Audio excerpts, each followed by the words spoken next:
Columnas políticas. Continuamos con la audiosíntesis informativa de Adrián Ojeda Román, correspondiente al lunes 27 de noviembre de 2023. Demos lectura a algunas columnas políticas que se publican en el portal de cconoticias.info y en algunos periódicos de circulación nacional. Preguntas sin ofensa, por Karina Aguilar, que se publica en el periódico 24 Horas. Entre agandalles y chapulines. El reparto de candidaturas entre partidos dentro de las coaliciones, ya sean de oposición o del oficialismo, ha dejado en evidencia el agandalle de las dirigencias nacionales para ocupar un escaño en el Senado o una curul en la Cámara de Diputados. Incluso ha comenzado la fiebre de los chapulines. Movimiento Ciudadano es el único partido que competirá solo en las elecciones federales de 2024 y ante el río revuelto del resto de las fuerzas políticas está teniendo ganancias de pescadores. En los próximos días, una vez que le informen a qué posición irá, formalizará la llegada de la expriista Claudia Ruiz Massieu Salinas. Pregunta sin ofensa también pudo conocer que al menos 3 integrantes de Morena están en pláticas con la dirigencia nacional del Partido Naranja y una senadora que recién se incorporó al PRI resultó desencantada del líder tricolor, quien no cumplió el compromiso adquirido, por lo que no descarta que pueda ocupar un lugar en MC. Incluso un exdirigente nacional del PAN, que también ha criticado la negociación de candidaturas, podría formar parte de las filas MCistas el próximo año. Pero el Partido Naranja no es el único que ha tomado ventaja en estos tiempos electorales. En alianza del PAN-PRI-PRD, Fuerza y Corazón por México, el ganador en el reparto de candidaturas fue el tricolor, que registró 14 posiciones de primera fórmula, dejando al PAN con 13 y al PRD con 3. Y por supuesto que las principales posiciones serán repartidas entre Alejandro Moreno y sus más allegados. En las negociaciones el PAN cedió al PRI la primera fórmula en Nuevo León, en Puebla, en Tlaxcala y en Ciudad de México, lo que deja la posibilidad de ganar 23 posiciones, y con ello su peso político al interior del Senado disminuirá, por lo que presidirá menos comisiones, tendrá menos integrantes en la mesa directiva y no podrá presidir la Junta de Coordinación Política. Al dirigente panista poco le importó perder poder al interior del Senado. Mientras él y sus cercanos logren afianzar un escaño, todo queda arreglado. El PRD podría tener 3 posiciones, y una de ellas, nos han dicho, es para su dirigente nacional Jesús Zambrano. En la coalición de Morena, Partido del Trabajo, PT y Partido Verde, los morenistas tendrán 14 posiciones por la primera fórmula, el PT 5 posiciones y el Partido Verde otras 5. Entre ellas destaca Yucatán, donde irá el expriista Jorge Carlos Ramírez Marín en busca de la reelección, que por cierto también le ofreció el PRI antes de que renunciara a ese partido. Los que ya tienen un lugar seguro en el Senado son los morenistas Omar García Harfuch e Ignacio Mier, y quienes se mantendrían en su escaño son Sacil de León y Verónica Camino, entre otros. Y por supuesto, no se descarta la llegada de Mario Delgado a un cargo en el Congreso. Y en pregunta sin ofensa.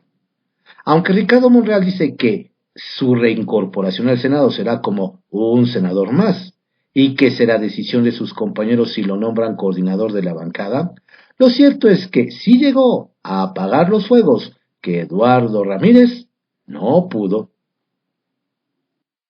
Solo digo lo que veo, por Fernando Moctezuma Ojeda, que se publica en el portal de CCO Noticias. La politización de la justicia. La reciente renuncia del exministro de la Suprema Corte de Justicia de la Nación, Arturo Saldívar, ha desencadenado un fuerte debate en el ámbito político, y en particular en el seno de Morena. El senador Alejandro Rojas elevó la polémica al hacer un llamado para sancionar a Saldívar, alegando que su salida de la Corte para unirse al equipo de la precandidata presidencial Claudia Sheinbaum no cumplió con los requisitos constitucionales. Rojas acusa al exministro de violar el artículo 98 de la Constitución, argumentando que la renuncia de Saldívar no se basó en una causa grave, como lo establece dicho artículo. Además señala que la aceptación de un cargo en Morena mientras aún ocupaba el cargo en la Suprema Corte infringe el artículo 101 constitucional que prohíbe que ministros, magistrados o jueces asuman encargos externos. La petición de Rojas va más allá de la mera crítica. Propuso sanciones que incluyen retirar las prestaciones y beneficios adquiridos por Saldívar durante su tiempo en la Suprema Corte de Justicia.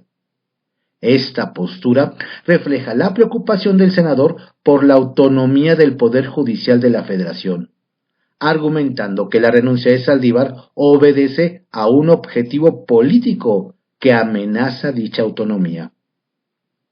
El llamado de Rojas no se quedó en el ámbito legislativo, ya que anunció su intención de presentar un exhorto al Tribunal Electoral del Poder Judicial de la Federación para que sancione a el exministro.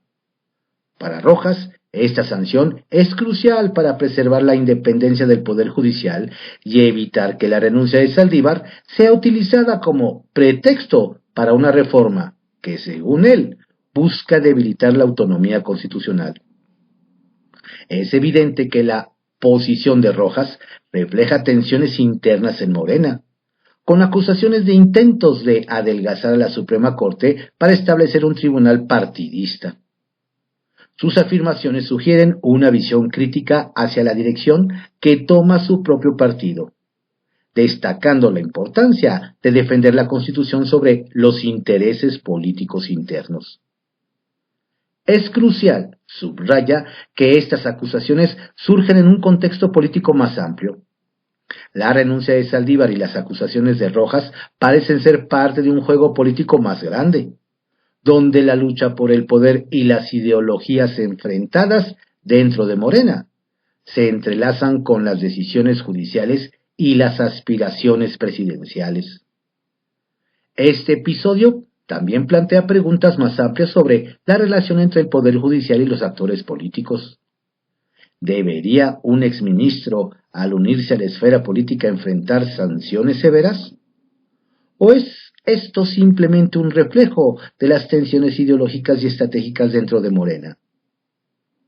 En la última instancia, la renuncia de Saldívar y las demandas de sanciones por parte de Rojas subrayan la necesidad de un debate serio sobre la independencia y la ética en el ámbito judicial, así como la importancia de separar las motivaciones políticas de las decisiones que afectan la institucionalidad del país. En el Talmud se dice: desgraciada la generación cuyos jueces merecen ser juzgados. Yo solo digo lo que veo. Juego de cartas. Coalición. En preparación para las elecciones de 2024, los partidos Morena, PRT y Partido Verde formalizaron la coalición Sigamos Haciendo Historia, destacando una coalición parcial que busca la presidencia de la República y más del 50% de candidaturas al Congreso de la Unión. Respaldado por la Ley General de Partidos Políticos, el acuerdo garantiza paridad de género y acciones afirmativas. Aunque participarán en la elección del Senado en 24 estados, no lograron acuerdo en 8. La distribución de liderazgos en estados aliados y la competencia en 255 circunscripciones para la Cámara de Diputados fueron acordadas.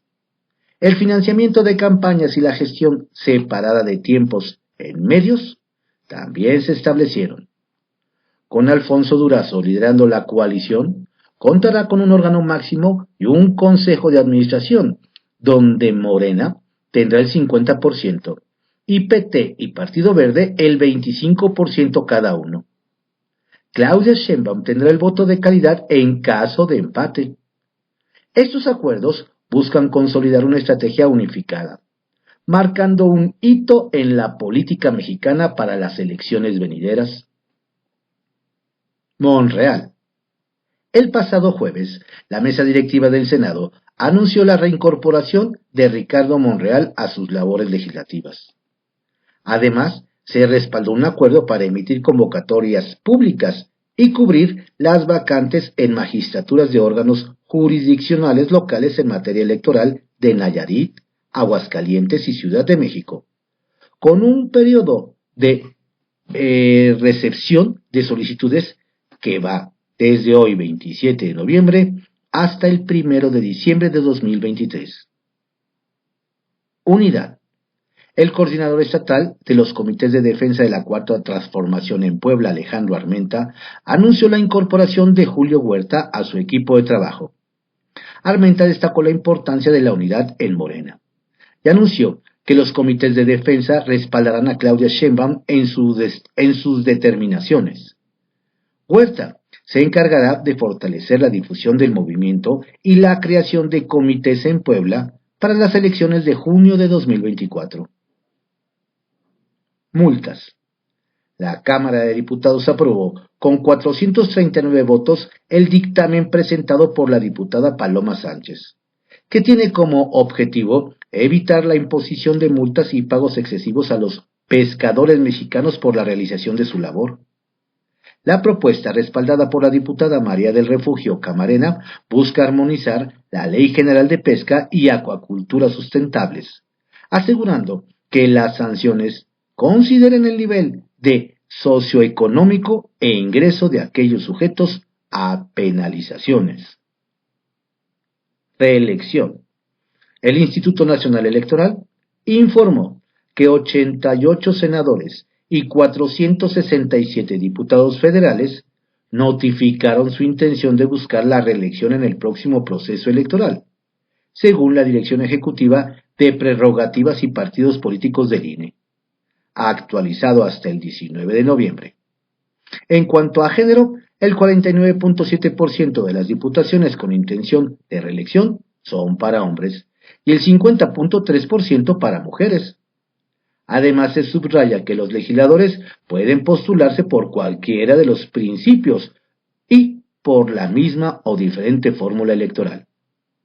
Cabe señalar que 7 personas postuladas en 2018 por partidos ahora desaparecidos podrán optar por elección consecutiva con cualquier partido político. Postdata. De nada sirven las buenas intenciones si no van acompañadas de acciones. Para contar, por Arturo Zaratevite, que se publica en el portal de CCO Noticias. ¿Quién manda en el verde? En el Partido Verde Ecologista de México, Arturo Escobar, Jesús Sesma y Karen Castrejón son los que han venido dando la cara al frente de su organización, al menos en la última década, cuando por razones de salud tuvo que retirarse Jorge Emilio González Martínez, el Niño Verde. Se alejó de su partido, fundado por su padre Jorge González Torres, sin soltar las riendas. A la distancia mantuvo el control, mientras era atendido en hospitales de los Estados Unidos. En ese lapso, ninguno de los operadores pretendió desplazarlo o quitarle el mando. Se concretaron a obedecer instrucciones. No se hacía nada en tanto no le diera el visto bueno el Niño Verde. Jorge Emilio nunca ha perdido el poder en su instituto. ¿Por qué? Lo común es que cuando el líder de cualquier organización política o social se ausenta por diversos motivos, más de uno o una intenta quedarse con la silla del jefe. Ha sido distinto en el caso del Niño Verde. Se ha consolidado el liderazgo a pesar de su controvertida trayectoria en la que no han faltado escándalos como cuando lo grabaron en una negociación monetaria en Cancún. En medio de la enfermedad, se dio tiempo para fortalecer lazos con políticos, empresarios y dirigentes sociales. Se mantuvo al día de la información nacional. A su círculo cercano, no extraño que hiciera viajes especiales desde Houston a la Ciudad de México para platicar y felicitar a Claudia Sheinbaum, a días de que dejara la jefatura de gobierno en la Ciudad de México. Nunca ha sido un político pobre. Así que la frase célebre del profesor Carlos Juan González en el sentido de que el político pobre es un pobre político, no encaja en su perfil. Ya era rico desde antes de nacer. Su abuelo fue el gobernador de Tamaulipas, Emilio Martínez Manatú, padre de su mamá Leticia. Y por lo que respecta a su familia paterna, para nadie es secreto que es dueña de farmacias. Su tío es millonario y popular, doctor Simi, Víctor. Por dinero no tiene de qué preocuparse la familia. Lo que le inquieta es la imagen, cuidar el prestigio.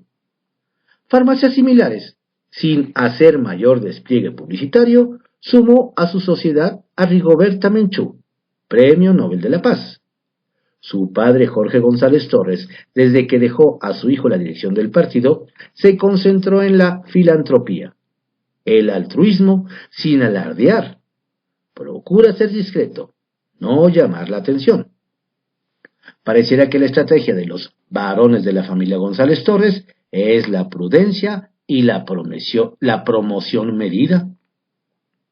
El niño verde, que ha superado su enfermedad, se prepara para el regreso presencial. Tiene entre sus planes volver al Senado. Ya se verá qué tanto ha cambiado su conducta y hasta dónde llega su madurez para no repetir errores. Quizás por el ejemplo de su padre o por efecto de los golpes que le ha dado la vida, ha aflorado su sentido social, actitudes propias de bienhechor, como apoyar a gente de escasos recursos y hasta pagarles viajes por el mundo sin cacaraquear ese tipo de gastos en los medios. En Guadalajara se dejó ver, y fue la voz que enteró al diputado Antonio Pérez Garibay, padre del piloto Checo Pérez, que las encuestas no le favorecían para competir por la gobernatura. Por su estirpe, Jorge Emilio seguirá dando de qué hablar los próximos meses y años. Aquí en el Congreso, por José Antonio Chávez, que se publica en el portal de CCO Noticias. Listo tiro en 4 estados. El pleito por las 9 gubernaturas en 2024 parece que va agarrando color con los inminentes designados. Por un lado, en caso completo de Morena y el armado de los opositores del PRI, PAN y PRD. Son 9 estados en juego: Morelos, Ciudad de México, Puebla, Chiapas, Yucatán, Tabasco, Guanajuato, Veracruz y Jalisco.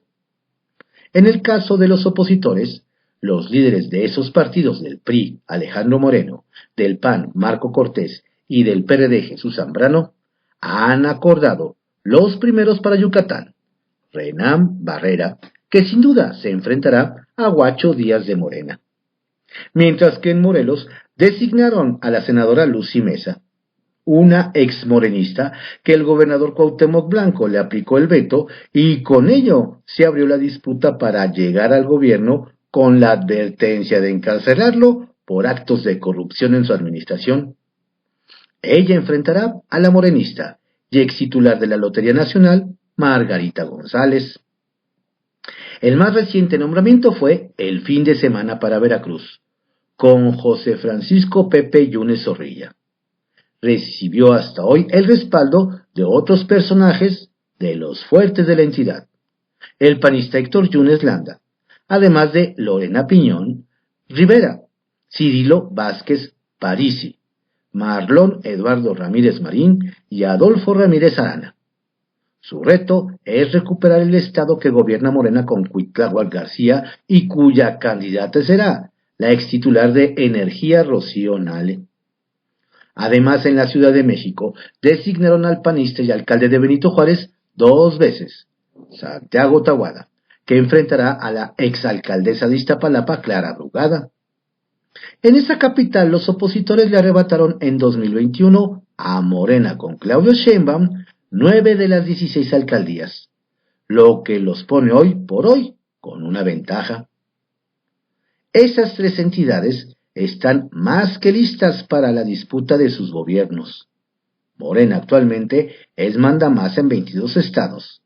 Anote: Baja California, Baja California Sur, Sonora, Sinaloa, Nayarit, Colima, Michoacán, Zacatecas, Tamaulipas, Veracruz, Morelos, Hidalgo, Ciudad de México, Puebla, Estado de México, Tlaxcala, Guerrero, Tabasco, Oaxaca, Quintana Roo, Chiapas, Campeche y con el verde, San Luis Potosí. De las 9 gubernaturas, los opositores tienen oportunidad de rescatar o ganar 6 de las 9 entidades. Sus números les permiten poner en la antesala del 24 con una ventaja sobre Morena.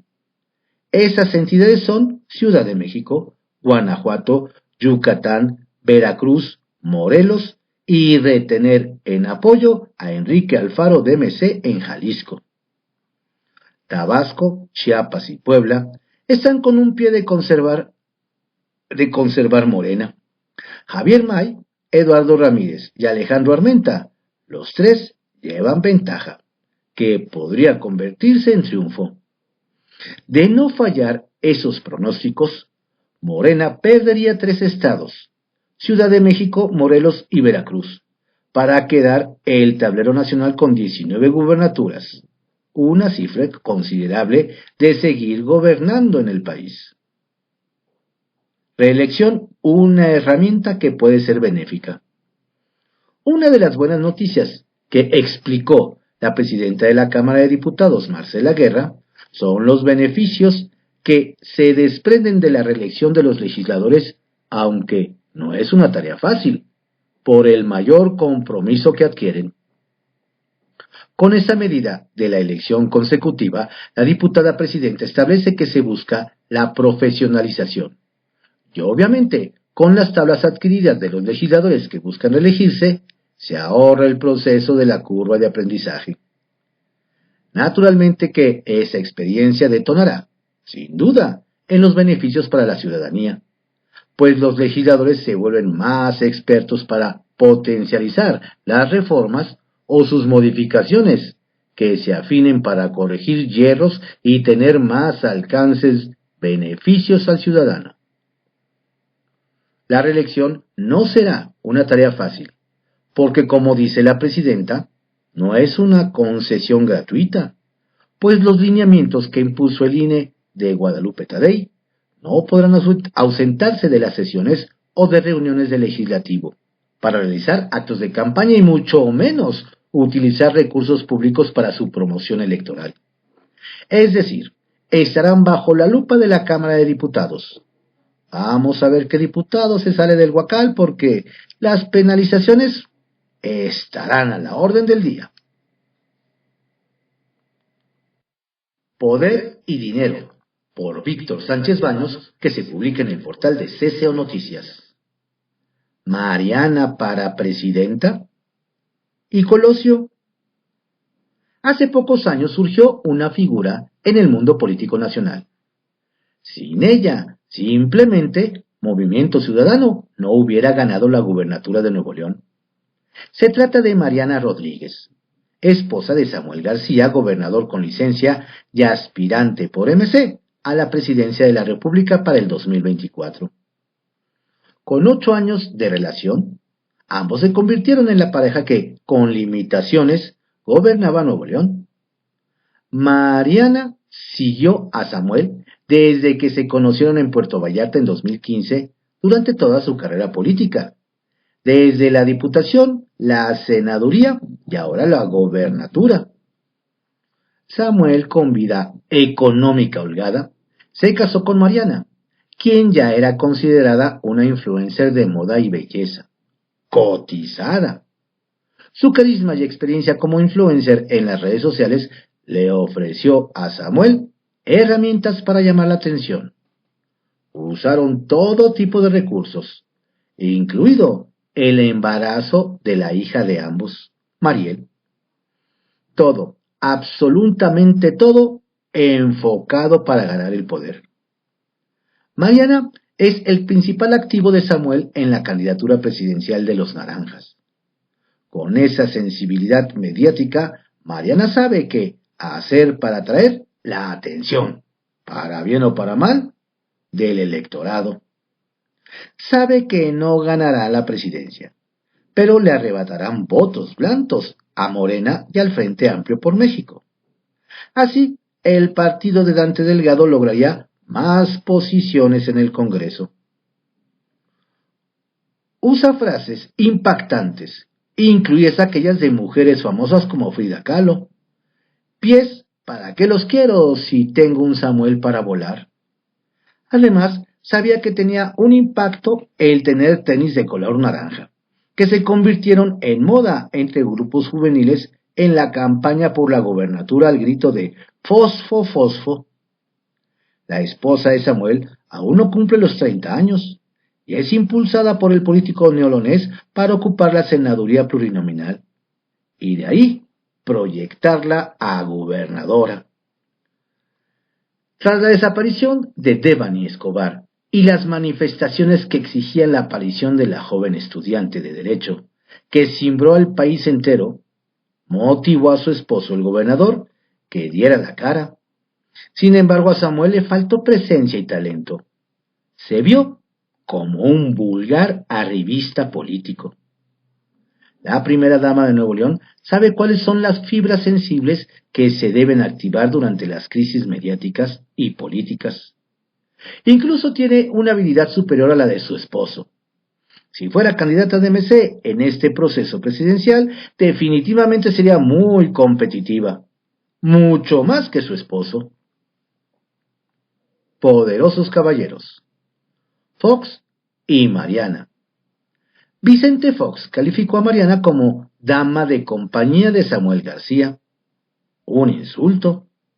A la clase política se le debe criticar con datos y sus deficiencias políticas, administrativas e incluso judiciales. A ella, hasta el momento, no se le conoce nada que pueda imputarse como delito o abuso de poder.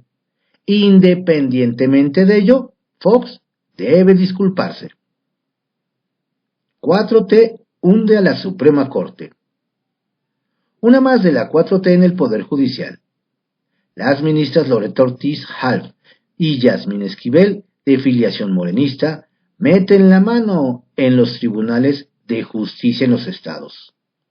Por ejemplo, en Oaxaca, el magistrado Juvenal Carvajal Díaz, coordinador de la ponencia de la ministra Yasmín Esquivel, impulsa a su esposa, la magistrada Berenice Ramírez Jiménez, titular de la Sala Constitucional del Tribunal Superior de Justicia de Oaxaca, para ser electa nueva presidenta del Tribunal Superior de Justicia del Estado. El tema es tan delicado que el ministro Juan Luis González Alcántara Carrancá hará observaciones a esta intervención a los poderes de estados libres y soberanos. UNAM. La crisis en la Facultad de Contaduría y Administración de la UNAM es una provocación de grupos radicales que quieren acorralar al rector Leonardo Lomelí. La violencia en la máxima casa de estudios cercanos a los procesos electorales federales es una señal de interés de los grupos políticos para tomar el control de algunas facultades y escuelas de la universidad. No hay que perder de vista que ahí están entre estudiantes, maestros, personal administrativo y trabajadores más de 500,000 de personas. El pensamiento universal que destaca la UNAM es el interés de aquellos grupos. Por cierto, Lomelí designó a Tomás Humberto Rubio Pérez como nuevo secretario administrativo en sustitución de Agustín Álvarez y Casa. Estos movimientos están enfocados, de acuerdo al rector, a mejorar la calidad académica. Responsabilidad social compartida. Hotel El Ganso, de la comunidad La Playa de San José del Cabo, en Baja California Sur, obtuvo calificaciones destacadas en las políticas centradas en trabajadores, comunidad y medio ambiente. Así se convirtió en el primer hotel en México y tercero en América Latina en obtener la certificación B Corp. Para obtenerla, evalúa el impacto social de sus prácticas en 5 diferentes áreas: comunidad, gobernanza, medio ambiente, trabajadores y clientes. Este año la obtuvo Hoteles BF de Beatriz Tinajero. Mensaje político por Alejandro Lelo de la Rea, que se publica en el periódico El Independiente y el portal CDMX Magazine. Taboada y el reto Iztapalapa. Santiago Taboada confía en que el poniente de la Ciudad de México lo tiene ganado. Por eso el precandidato de la oposición a la jefatura de gobierno de la Ciudad de México se ha concentrado en la zona donde lo conocen poco, Iztapalapa. De julio a la fecha ha visitado en 10 ocasiones aquella demarcación, 6 de ellas desde que pidió licencia al cargo de alcalde de la Benito Juárez a finales de octubre.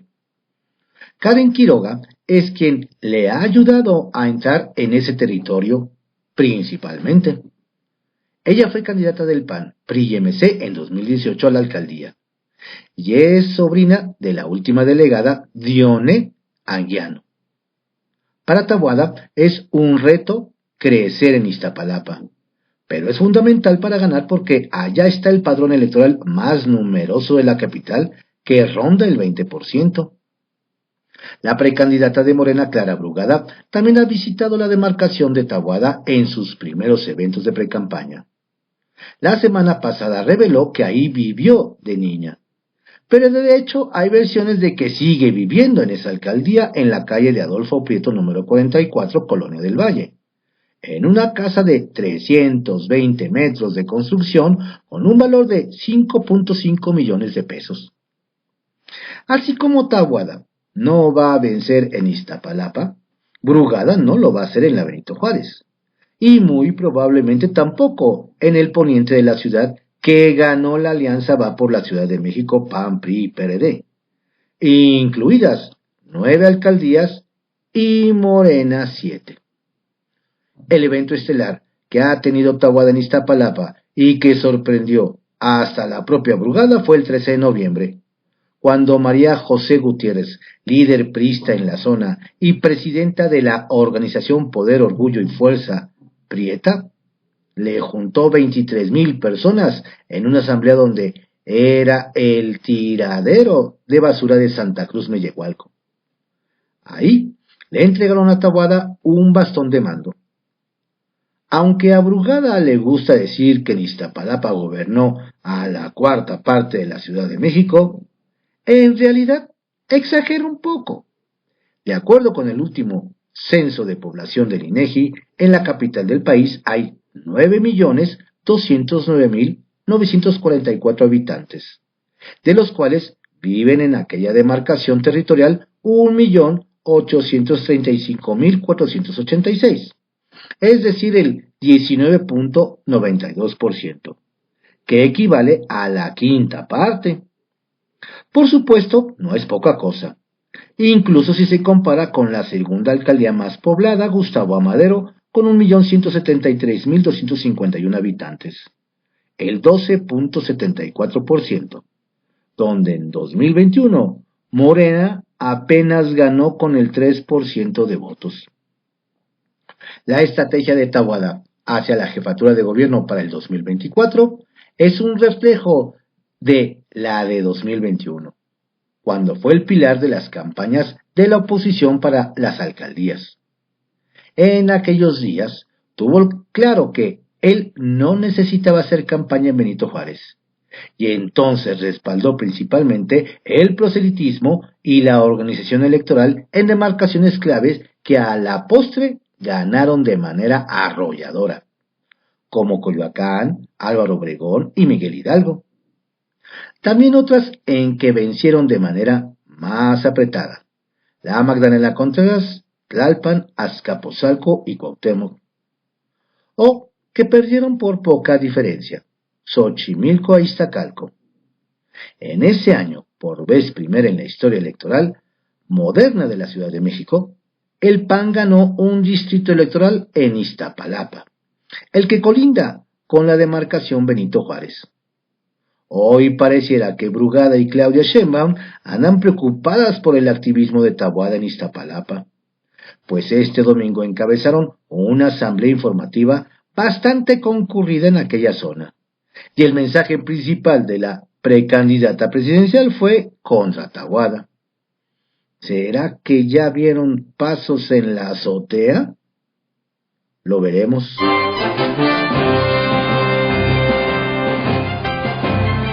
Estas fueron algunas columnas políticas que se publican en algunos diarios de circulación nacional, en la audiosíntesis informativa de Adrián Ojeda Román, correspondiente al lunes 27 de noviembre de 2023.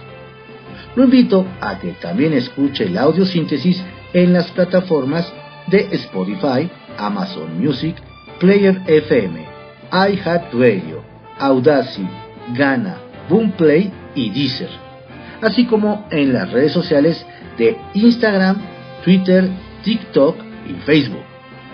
Saludos cordiales de su servidor, Adrián Ojeda Castilla, quien les desea un excelente día y una estupenda y fructífera semana.